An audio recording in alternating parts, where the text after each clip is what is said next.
Welcome to the Student Spotlight Series. My name is Bryan Reece. I'm the president of Norco College, and today we have a really great interview for you. We're going to be talking to C.K. Gloria.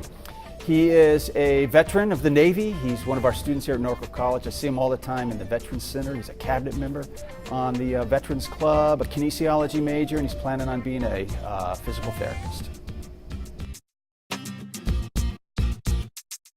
Well, where'd you grow up? Where are you from? That kind of thing. So to begin, I was actually born in the Philippines, and then around 4 or 5 years old, I actually flew to San Jose with my 3 siblings and my parents. We were there for about 2 years, I believe, and then we moved back down here to Ontario. From there on, I've been to elementary here, middle school, high school, and then from there, I waited 6 months to about a year to try to go to college. But of course, it's hard. It's not for everybody. Not a lot of people can support you or have the funds or etc. to move on. So I decided, why not do a different route? My brother told me, hey, join the Navy. It'll find you a way to make your own path. So what happened was I hit the test in San Diego, ended up coming back, and then from there on, I passed my test. I got offered a job as an aviation machinist mate in the Navy for helicopters.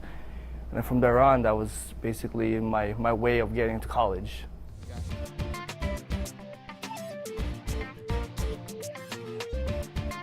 So my contract was only 4 years, and I promised myself from the beginning I will only do 4 years.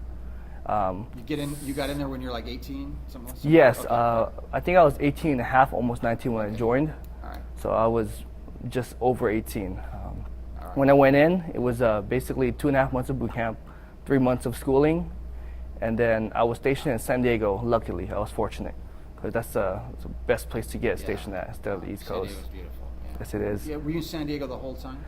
I mean, I was stationed there permanently, but because I was Helo Squadron, whenever my ship would leave, our squadron would attach to it. Okay. So I did 2 deployments. One was 11 months, one was 10 months.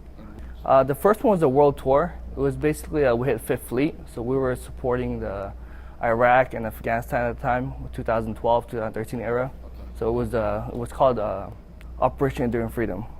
So we're out there for basically 3 months at a time. We hit port, 3 months again, hit port, and then finally, after 11 months, we come back home. Yeah. When I first joined, I was married. So of course, that point in my life, it was really hard because I was trying to figure out things for myself and how to move on and make us both grow. Yeah. And the only way I could do that was the military, because it provided medical, provided a stability, basically everything, housing, things I can do for her and me. Right. And make my parents proud, of course. Yeah. It was hard only because an average person like me, a citizen, you're not used to it when you first go to boot camp. It's not something you expect. And then you get drilled with instruction, you get told what to do, because there's always an authority figure above you. After you learn that, it's easy, because you're finally set into that military way where you're like, wow, this is how it is, and this is how it's going to be for the next 4 years. But after you accept it, it becomes easier, because it's just something that's innate. You know, it's natural to you, it comes, and then after that, you're just, wow, okay, 1 year goes by, 2, 3, and then you're done.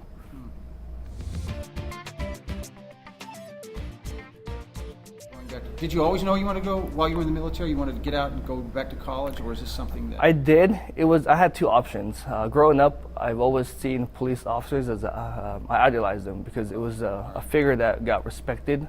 It was someone that can influence, make an impact in the society. And because of that, that was my first ultimate goal, was to become a cop. Okay. But of course, everybody in the military, when you first get out, everyone wants to be somewhere in that field, you know, rather a police officer, corrections. It's just something that we see a uniform, and I believe, I'm speaking for myself, but that's how I saw it. Yeah. So when I first got out, I actually did apply for Riverside, but of course there's always a hiccup. After 2-3 months, they say there's a reason why you can't, please try again in 6 months. Yeah. And I took that time to think about myself, evaluate it, and say, hey, might as well do school. I earned my GI Bill, which basically pays for my school and housing. And I've been in school for about 1.5 years now. I got my associates already. I'm getting my transfer classes now to get my 70 units to transfer to CSUSB, where I got accepted. And now it's just, I kind of put the peace officer to the side only because I realize education is just like the military. If you have discipline, the patience, you can get it done. There's no such thing as smart, in my opinion. It's if you can discipline yourself to study and, don't procrastinate, then I believe that you could do it. That's really good. How did you decide Norco College? So, how did that happen? when I first got out, I had 2 months to basically decide before summer started, because I was already doing my research to begin with, like how my schools around institutions here where I live, when they started. So my first goal was to go to Chafee because it's closer to home. Okay. And of course, people are helpful. Students will do their best to help you, but I just didn't get the camaraderie or the help I needed at the time. So of course, as a person that's impatient at the time, when you're struggling to transition, it's hard on you. It puts like a heavy ball on you saying, hey, what can I do? Yeah. So my second option was to look at what the schools were around me. So I went to Norco, and at the time there was a man named Mauricio and James that were working there. And Mauricio was actually the ex-president of the Veterans Club. Okay. So he helped me sign in. I was thinking it's going to be a hassle trying to get in, get out, do all the paperwork, but they actually made it really easy. They helped me out. It was 2-3 paperworks, and then literally a week later they called me. And next thing you know, I'm talking to Eric, having a conversation with him, talking my life story, what happened, how it's been going on. And he's actually another one of my people I idolize now because of his efforts to push me towards education over what. As a cop, he said, you can do more. He said, why stop there? Push yourself to the limit. Yeah. So he's actually another person that I idolize a lot because of that reason. As an average person, like I said, my goal was just stop, associate's degree, cop, and hopefully my life would just move on from there,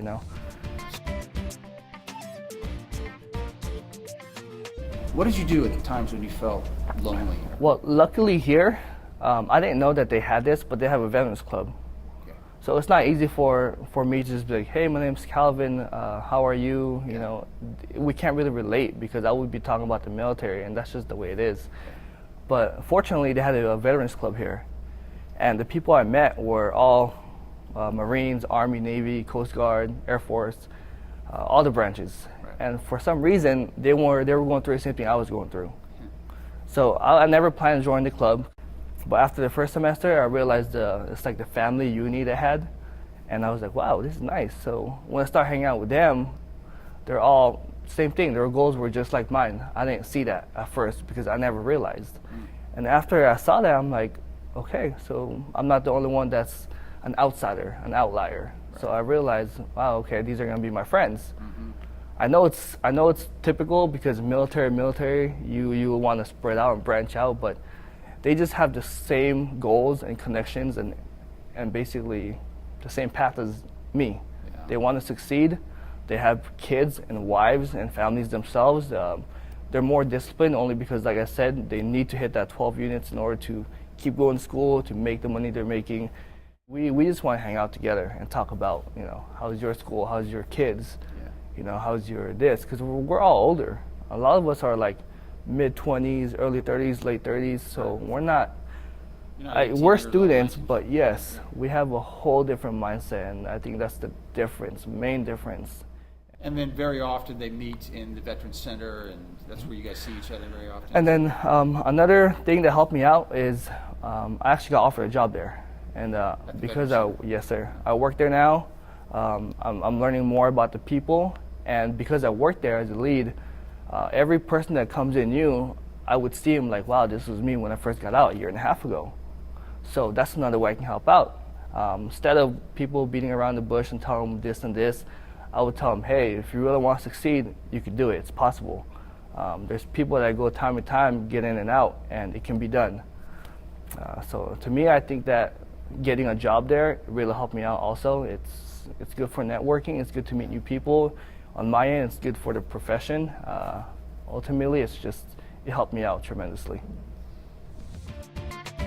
How did you stumble onto kinesiology, physical therapy? So when I was in the military, the lifestyle was basically you work and then you sleep. And in between, when you're in the ship, all you can do is work out. So it was never a passion of mine. It was something that grew on me as a habit. So I started working out, and I never had any problems or disorders or nothing like that. It became a hobby of mine. It became like I became healthier. It was just better. It's just like I said, the military, a lot of us work out, and then it's true. It becomes a habit. Yeah. So after that, I realized, wow, I like the body. I love learning about the body.